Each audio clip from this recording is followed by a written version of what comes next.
Panoorin po natin yung video na ito kasi dito po natin malalaman kung sariwa yung karne ng chicken or karne ng baka.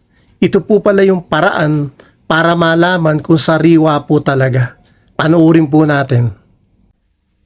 What is happening here? This meat was just cut, yet it still twitches. But don't worry, this is actually good news. You see, when an animal like a chicken or cow dies, stored energy called glycogen will still be present in it even after a few hours of death. But when the meat is cut, all this energy is used up, which causes the meat muscles to contract for some time before stopping. This is a good thing, though, because now you know the meat is actually fresh meat.